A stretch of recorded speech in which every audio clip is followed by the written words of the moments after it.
Walah. ampun. Karena di sini agak gelap ya kan, Oh, remang-remang I see, gimana I see. gitu. Iya, iya, Nih, iya, iya. nih, ada lagi nih. Jadi tips ini. Tapi Bang Mamat, share tips Oh, mengalokasikan dana darurat di masa pandemi dong. Gitu. ini Terus ini tunggu, balik jangan jawab lagi. dulu. Tunggu, jangan Oke, jawab dulu. oke. Ada lagi pertanyaan juga yang mirip kayak gini. Dia bilang berapa persen sih sebenarnya dari gaji kita, dari income Hmm, kita yang untuk dialokasikan ke dana darurat itu, gitu. oke. Ini pertama, untuk investasi itu kan minimal 10% dari penghasilan. Berapapun Ya. penghasilannya, mau penghasilan UMR, mau penghasilan 100 juta, minimal 10%. Jadi kalau Hmm. misalkan penghasilannya 4 juta nih UMR, 4 Ya. juta, 10%-nya berarti 400 ribu minimal diinvestasikan. Nah, dari 400 ribu, berapa yang masuk dana darurat? Pertanyaannya kan itu. Nah, Ya. kalau misalkan dana darurat belum ada sama sekali, 100% dari yang 400 ribu tadi masukin ke dana darurat semua. Masukin kemana? Dana darurat kan ada butuh sekitar 8 sampai 12 kali gitu ya. Tapi kalau belum punya, kumpulin dulu deh satu kali pengeluaran. Berarti kalau 4 juta ya harus kumpulin 4 juta. Selama 10 Oke. bulan pertama, 400 ribu itu masukin semua ke dana darurat sampai terkumpul 4 juta. Begitu udah terkumpul 4 juta, Oke. itu taruh di tabungan aja. Habis itu berikutnya kan nambah lagi nih untuk 2 kali pengeluaran bulanan. 2 kali berarti 8 juta, nambah 4 juta lagi. Nah dari situ baru yang dari 400 ribu dibagi lagi. 200 ribu masuk ke dana darurat, 200 ribu baru investasi buat yang lain gitu. Paling nggak kumpulin dulu sebulan minimal gitu. Nah terus alokasinya kayak gimana?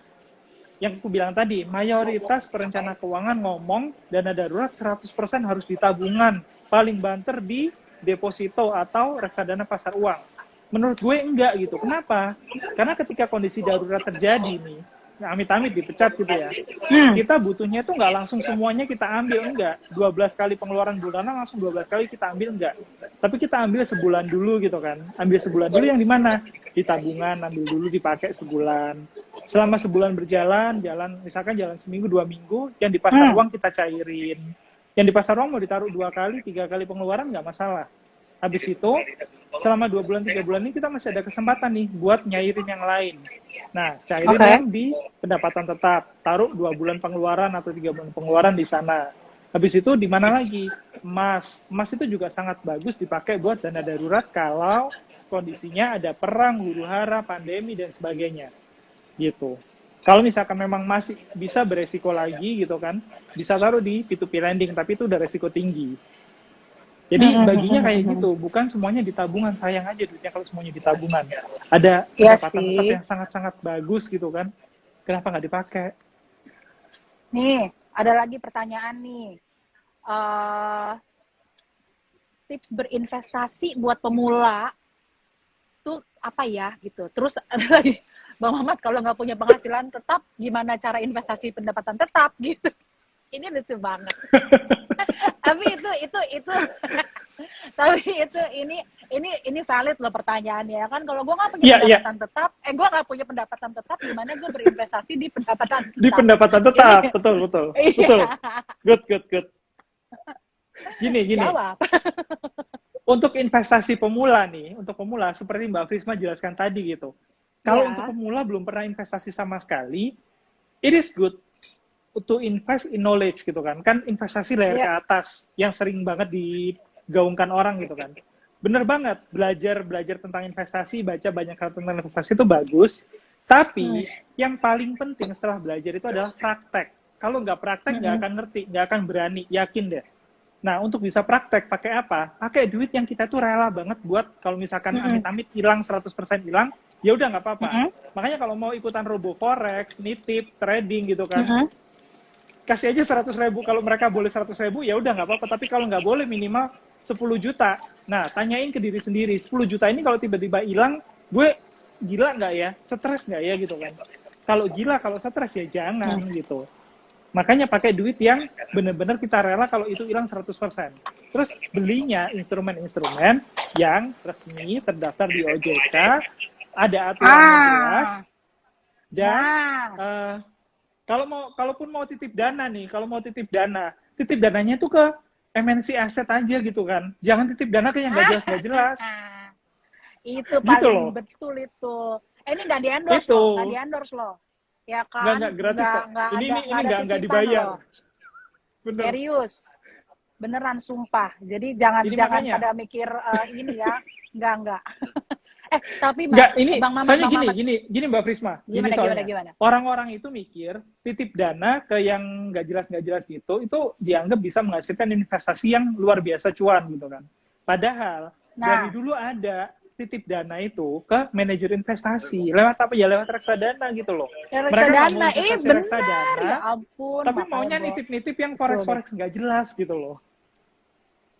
Ya karena kalau Emosi reksadana saya. itu kan cuannya paling, iya masalahnya iya balik lagi karena ya itu suka sama returnnya tinggi. Reksadana itu tidak menjanjikan return loh.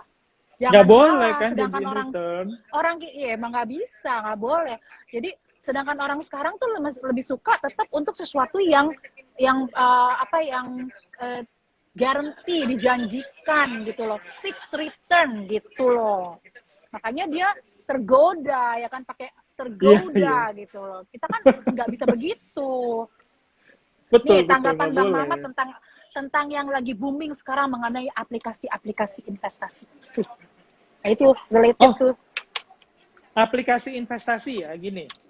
Kita harus bisa membedakan aplikasi investasi yang memang beneran investasi legit, diatur, diawasi oleh OJK dan instrumennya jelas gitu kan, sama aplikasi investasi yang memang dimaksudkan buat tipu-tipu gitu. Nah kalau misalkan aplikasi investasinya itu online, resmi, terus habis itu kita bisa memang beneran itu alat untuk memudahkan kita, pakai aja. Kalau misalkan gue ditanya nih Mbak, ya, investasi beli reksadana mending gue beli kemana ya Bang? Mending beli ke bank X gitu nggak? Bank BUMN gitu ya. Itu kan aman kalau beli di bank BUMN Bang, daripada beli di aplikasi macam let's say A atau apalah ya B gitu kan. Dia bilang, loh mereka itu sama-sama agen penjual, yang dijual itu bukan ABS. Mereka itu sama-sama agen penjual. Kalau yang dibeli itu sama-sama reksadana gitu kan. Kalau yang ABS itu bisa langsung dari smartphone-mu, dari kamar tidurmu, kamu nggak harus kemana-mana. Cuman modal kuota internet sama biaya transfer bank gitu kan. Ngapain? Lu harus datang ke bank, panggil Grab, panggil Gojek, panggil apapun, bayar biaya transport, habis itu ngantri di banknya lama, habis itu ngisi formulir, bayar materai, bayar biaya admin dan sebagainya, habis itu pulang lagi, naik mobil lagi, dan sebagainya. Sementara itu semua bisa dilakukan langsung dari smartphone gitu. Itu jawabanku sih selalu. Jadi pilih yang memudahkan hidup. Jangan yang bikin susah hidup. Pilih yang mudahin hidup, jangan yang susahin hidup. Catat saudara-saudara. Harus seperti itu. Bang, saya kan awam. Yes. Kalau join reksadana itu syaratnya apa aja sih? Gitu kata dia. Syaratnya punya KTP, NPWP nggak harus, buka rekening, habis itu setor, udah. Ember. Syaratnya KTP doang. IKTP ya? Betul. Harus IKTP. Iya, gitu. Dan setorannya minimal 100.000 ya, Mbak ya? Betul. Gitu. Cakep pokoknya. Bang Mamat, gue mau ngasih tahu sebentar ya. Ya, silakan. Ini juga bukan ini. Kita dari MNC, kita punya good news gitu loh untuk semua yang pada nonton saat ini yang pengen banget dapet hadiah, gadget dan dana jutaan rupiah, voucher gitu ya. MNC itu ulang tahun ke-32, Bang Mamat. Nah, kita punya acara cerdas cermat virtual. Nah, itu namanya Nyapit Cuan 2. Nah, di mana di dalam cerdas cermat virtual ini itu penggagasnya tuh adalah MNC Financial Services. Jadi salah satunya tuh MNC Asset Management. Jadi ada MNC Bank, ada MNC Insurance, semua pokoknya ada MNC Sekuritas semuanya. Nah, itu nanti acaranya tanggal 1 sampai tanggal 5 November si Nyapit Cuan 2 ini, cerdas cermat ini. Nah, sebelum tanggal 1 sampai 5 November ini, nah kita akan bikin IG live setiap unit bisnis, salah satunya kita saat ini. Nah, ini dalam obrolan kita ini itu adalah kisi-kisi untuk nanti keluar di cerdas cermat nanti gitu. Jadi buat yang pada nontonin sekarang, simak deh dan makanya kita bilang ini nih sesuatu kehormatan dan kita delightful banget tuh Bang Mamat tuh bisa mau nyempetin waktu ngobrol bareng sama kita tuh malam ini. Aku senang karena Bang Mamat tuh Thank you. idolaku. Oke, lanjut. Bang Mamat nih pertanyaan kagak Siap. selesai. Siap. Bang, apakah reksadana bisa ditarik tunai ya? Reksadana, nah ini pertanyaan yang banyak aku terima juga nih. Untungnya reksadana kayak Ya. gimana? Terus dapat untungnya kayak gimana? Reksadana itu keuntungannya. Dan kalau misalkan kita kita udah dapat kenaikan harga, kita mau tarik, kita jual reksadananya. Sama kayak emas. Jadi aku selalu bilang reksadana itu mirip-mirip emas gitu. Kita beli emas, kita mau dapat untungnya ya kita jual emasnya. Bedanya sama emas, kalau emas kita belinya 900.000 segram, jualnya 803.000 segram, ada mati di situ. Kalau reksadana nggak ada matinya. Ya nggak?